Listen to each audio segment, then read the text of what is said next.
द्वारकाधीश श्री कृष्ण के महलों को जाता है। हे विप्र, तुम यहाँ कहाँ भटक रहे हो? ए भाई, जानता हूँ, ये मार्ग से कृष्ण के महलों को जाता है। मैं उनसे मिलने आया हूँ भाई। यह भी खूब रही, द्वारकाधीश से मिलने का यह कौन सा समय है? महाराज अभी दरबार में नहीं है। अरे पंडित जी, श्री कृष्ण अपने महल के शयन कक्ष में आराम कर रहे हैं।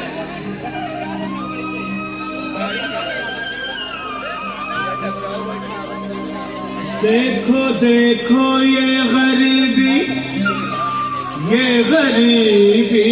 का हाल, कृष्ण के दर पे विश्वास लेके आया हूँ। मेरे बचपन का यार है मेरा श्याम, हमारे महल के करीब आ गया है। तुम्हारे महल के करीब आ गया है। अरे द्वार खोलो, कन्हैया से कह दो कि दर पे सुदामा करीब आ गया है। दर पे सुदामा करीब आ गया है। भाई द्वारपाल, मुझ पर दया करो भाई। बस तुम जाकर कन्हैया को ये बता दो कि उनका बाल सखा सुदामा मिलने आया है। मेरे इस फटे हाल पर मत जाओ भाई। तुम बस जाकर मेरा संदेश उस कृष्ण को दे दो, भाई। क्या हंसी ठट्टा करने को हम ही मिले हैं? तुम ठहरे दीन निर्धन फटेहाल ब्राह्मण, तुम्हारे अंग अंग से गरीबी बदहाली झलक रही है। और कहा महाराज श्री कृष्ण। क्षमा करना पंडित जी, हमें अपने प्राणों से हाथ नहीं धोने जो तुम्हारा यह संदेश द्वारकाधीश तक पहुंचाए। क्यों? अब मेरी भी सुन लो। जब तक मेरा संदेश उस द्वारकाधीश तक नहीं पहुंचाती, तब तक मैं यहीं बैठा हूं, चाहे मेरे भूख प्यास से प्राण ही क्यों न चले जाए।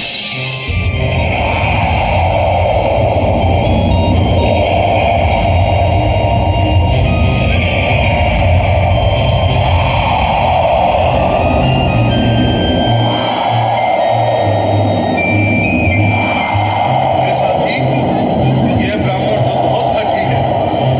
हाँ भैया, सुबह से शाम होने को है, पर ये यहाँ से जाने का नाम ही नहीं ले रहा। अरे देखो तो सही, इसकी देह कैसे कांप रही है। लगता है जैसे प्राण घुंटों पर अटके हैं।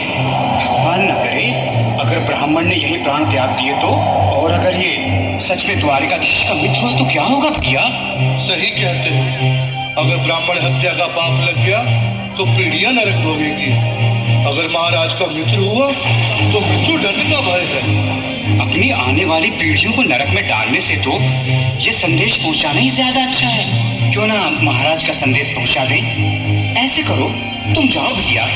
तुम जाओ भैया, तुम उम्र में बड़े ठहरे, मेरी बात को समझो, तुम ही जाओ। देखो भाई, मैं ठहरा बाल बच्चेदार परिवार वाला, मेरे बूढ़े माँ बाप हैं। तुम ठहरे कुंवारे अकेले। अच्छा, मैं ही जाता हूँ। बिल्कुल थोड़ा रास्ता दे दे, बिल्कुल बीच में ही। मनोहर सिंह जी, आज फिर लीलाधारी के चेहरे पर मुस्कान है। लगता है जरूर कोई नई लीला रचने वाले हैं। द्वारकाधीश की जय हो। कहो द्वारपाल, इस समय कैसे आना हुआ? महाराज, क्षमा चाहता हूँ, पर कारण ही कुछ ऐसा है। द्वार पर एक ब्राह्मण स्वयं को रुक क्यों गए? आगे बोलो।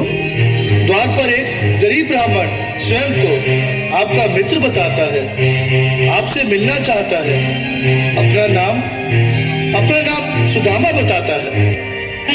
सुदामा? क्या कहा? सुदामा? मेरा बाल सखा सुदामा? मेरे बचपन का मित्र सुदामा? सुदामा, मेरा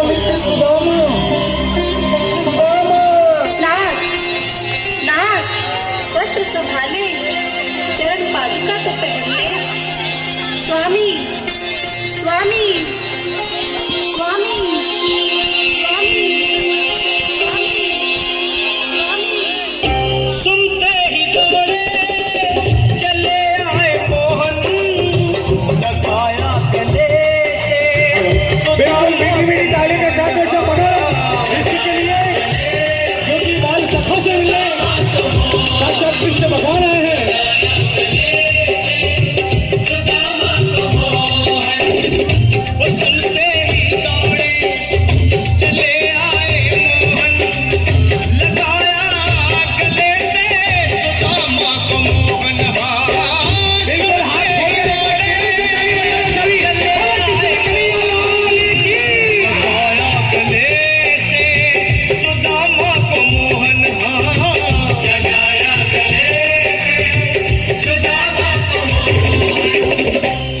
रुक्मणी को बहुत ही अचंभा हुआ, रुक्मणी को बहुत ही अचंभा, ये मेहमान कैसा अजीब आ गया है, ये मेहमान कैसा अजीब आ गया है।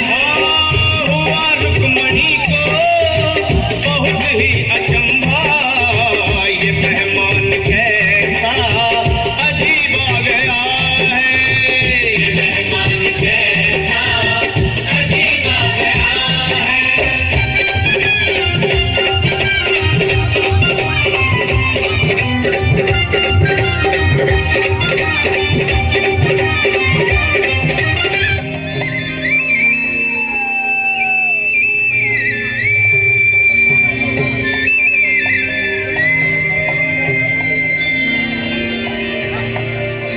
आओ सुदामा, आओ, चले आओ, इस महल को अपना ही समझो। मेरे बाल सखा, शर्माना कैसा? चले आओ। रुक्मणी, रुक्मणी, मेरे मित्र के स्वागत की तैयारी करो। घबराओ मत। सुदामा, सिंहासन पर बैठो।